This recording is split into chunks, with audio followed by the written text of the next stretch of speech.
भारत आणि पाकिस्तानमध्ये तणाव कायम आहे। जैसलमेरमध्ये 10 मिनिटात 6 स्फोट झाले, तर जम्मूच्या नागरोटामध्ये ड्रोन दिसलाय, तर शस्त्रसंधी उल्लंघनावर भारताचा तीव्र आक्षेप आहे। शस्त्रसंधी उल्लंघनाला चोख प्रत्युत्तर द्या, असं भारताचे परराष्ट्र सचिव विक्रम मिस्री यांचे सुरक्षा दलांना आदेश दिले गेले आहेत। नागरी संरक्षण दलांना देखील सतर्क राहण्याच्या सूचना देण्यात आलेल्या आहेत।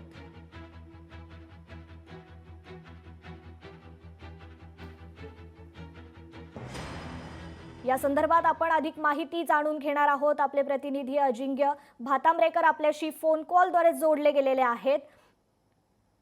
सर, जम्मूच्या नागरोटामध्ये ड्रोन दिसलेला आहे।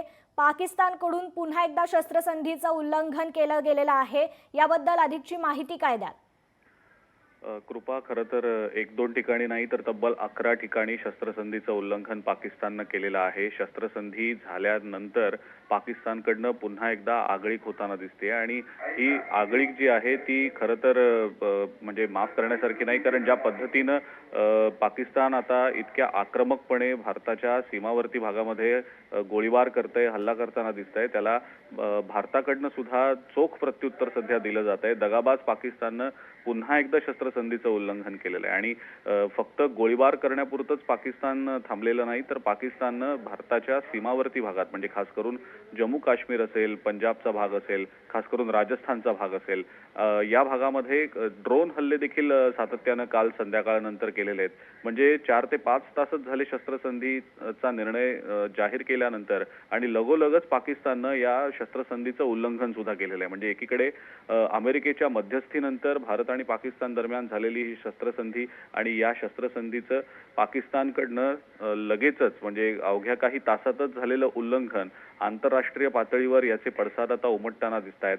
भारतानं या सगळ्या शस्त्रसंधीच्या उल्लंघनाच्या घटनांची निंदा केलेली आहे, निषेध केलेला आहे आणि तातडीनं याबद्दल कारवाईला प्रत्युत्तर निश्चितपणे दिलं जाईल असं सांगितलेलं सुद्धा होतं। आणि भारताचे परराष्ट्र सचिव जे आहेत विक्रम मिस्री यांनी सुद्धा सातत्यानं या मुद्द्यांबद्दल भाष्य केलेलं आहे आणि आपल्या संरक्षण मंत्रालयाकडनं सुद्धा पुरेपूर खबरदारी घेतली जाते। फ्री हँड दिला गेलेला आहे सीमा सुरक्षा दलाला, BSFला। त्यामुळं सीमावर्ती भागात बॉर्डरवर नियंत्रण रेषेजवळ ज्याही काही शस्त्रसंधीच्या उल्लंघनाच्या घटना घडता आहेत त्या सगळ्या घटनांना भारताकडून तितक्या चोख पद्धतीनं प्रत्युत्तर दिलं जात आहे। पाकिस्तानच्या लष्कराकडनं पुन्हा एकदा भारतातल्या सीमावर्ती भागाला लक्ष्य करण्याचा प्रयत्न होतोय, पण पाकच्या सगळ्या म्हणजे पाकिस्तानच्या सगळ्या हालचालींवर भारतीय सैन्याचं सुद्धा तितकंच पुरेपूर लक्ष आहे आणि ज्या काही आगळीकीच्या घटना पाकिस्तानकडनं घडतायत त्या सगळ्या आगळीकीच्या घटनांना, त्या सगळ्या शस्त्रसंधी उल्लंघनाच्या घटनांना भारतीय लष्कराकडनं तितक्याच चोखपणे सध्या प्रत्युत्तर दिलं जात आहे। जैसलमेरमध्ये खास करून कृपा ड्रोन हल्ल्याचा प्रयत्न झालेला होता आणि या ड्रोन हल्ल्यांना सुद्धा तितक्याच ताकदीनं भारतीय संरक्षण दलानं परतवून लावलेलं आहे। आणि एकीकडे आपण पाहतो आहोत की पाकिस्तानी लष्कराला चीनचा पाठिंबा आता सध्या मिळताना दिसतोय आणि कुठेतरी पाकिस्तान सरकार विरुद्ध पाक लष्कर अशी पण एक वेगळी काहीतरी परिस्थिती निर्माण झाल्याचं सुद्धा सूत्रांकडनं समजतंय। त्यामुळं येत्या काळात काय नेमकं होणार आहे, पाकिस्तान आपली ही आगळीकीची जी आक्रमक भूमिका आहे, शस्त्रसंधी उल्लंघनाची जी भूमिका आहे ती भूमिका कायम ठेवणार का काही वेगळ्या घडामोडी येत्या काळात घडणार, हे देखील पाहणं तितकंच महत्त्वाचं असेल।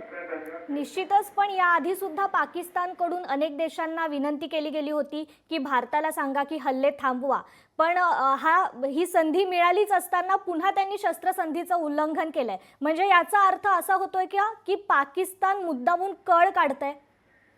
कृपा, निश्चितच पाकिस्तान दगाबाज आहे आणि वर्षानुवर्ष याचा प्रत्यय अनेक देशांना आलाय। भारतानं तर कित्येक दशकं याच सगळ्या बाबींचा अनुभव घेतलेला आहे। त्यामुळे पाकिस्तान सारख्या देशावर किती विश्वास ठेवायचा किती नाही या सगळ्या गोष्टी आता उघडच आहेत। म्हणजे एकीकडे पाकिस्तानचे राजकीय नेते किंवा सरकारमधले असलेले जे मंत्री आहेत किंवा नेते आहेत, स्वतः पाकिस्तानच्या राष्ट्रीय सुरक्षा सल्लागारांनी भारताच्या राष्ट्रीय सुरक्षा सल्लागार अजित डोवाल यांना कित्येकदा संपर्क साधून शस्त्रसंधीच्या बाबतीतला विनंती करण्याचा जो प्रयत्न आहे तो केल्याच्या बातम्या समोर आलेल्या होत्या। पण या सगळ्या गोष्टी एकीकडे घडतायत म्हणजे भारत, पाकिस्तान आणि अमेरिका या 3 देशांच्या दरम्यान ज्या वेळेला हा संवाद काल झाला म्हणजे पाकिस्तानच्या कित्येक लष्करी अधिकाऱ्यांनी सुद्धा सातत्यानं भारताच्या लष्करी अधिकाऱ्यांना संपर्क करण्याचा प्रयत्न केल्याच्या बातम्या सुद्धा सूत्रांकडनं मिळालेल्या होत्या. अमेरिकेच्या परराष्ट्र मंत्र्यांसोबत सुद्धा याबद्दलची चर्चा पाकिस्तान आणि भारताच्या परराष्ट्र मंत्र्यांकडनं झाल्याच्या बातम्या समोर आलेल्या होत्या. हे इतकं सगळं होत असताना, शस्त्रसंधीच्या बाबतीतला निर्णय अगदी जाहीर केला गेलेला असताना सुद्धा अवघ्या काही तासांमध्ये पाकिस्तान आपली दगाबाज असल्याची जी वृत्ती आहे ती वृत्ती सातत्यानं दाखवतोय असंच दिसतंय. आणि त्यामुळेच कुठेतरी सातत्यानं पाकिस्तानकडनं भारताच्या सहनशीलतेला कमकुवतपणा किंवा कमजोरी समजलं जाते की काय असंच दिसतंय. पण सातत्यानं आपण पाहतो आहोत की खोटारडेपणा किंवा कळ काढण्याचा जसा उल्लेख तू केलास आता तो, आणि या सगळ्या गोष्टी म्हणजे आगळीक करणं, उगाच भारतावर हल्ले करणं, भारतावर खोटे नाटे आरोप करणं, खोटं फेक नरेटिव्ह पसरवणं आंतरराष्ट्रीय पातळीवर की हे सगळे हल्ले भारतच करतंय पाकिस्तानवर, या अशा सगळ्या गोष्टी आहेत ज्या पाकिस्तानची जी छबी आहे दगाबाज देश असण्याची ती अधोरेखितच करताना दिसत आहे. आणि अमेरिका सुद्धा आता पाकिस्तानच्या या एकंदरीत भूमिकेमुळे कुठेतरी थोडीशी आश्चर्यचकित झाल्याच्या बातम्या देखील समोर आलेल्या आहेत. म्हणजे एकीकडे भारताशी शस्त्रसंधीचं चर्चा करायची, त्या शस्त्रसंधीच्या चर्चेमध्ये अमेरिकेची मध्यस्थी घ्यायची आणि शस्त्रसंधीचा निर्णय जाहीर झाल्यानंतर लगेचच भारतावर पुन्हा हल्ले करायचे, असा एक दुतोंडीपणा किंवा दुटप्पीपणा, दगाबाजपणा पाकिस्तान पुन्हा एकदा करताना दिसतंय. आणि आता पुढच्या काळात भारतीय सैन्य पाकिस्तानच्या या सगळ्या आक्रमकतेला तितकंच उत्तर देतच आहे. पण आता या पुढच्या काळात नेमकं काय होतं हे देखील पाहणं तितकंच महत्त्वाचं असणार आहे. कृपा, निश्चितच धन्यवाद अजिंक्य, तुम्ही दिलेल्या या सविस्तर माहितीबद्दल.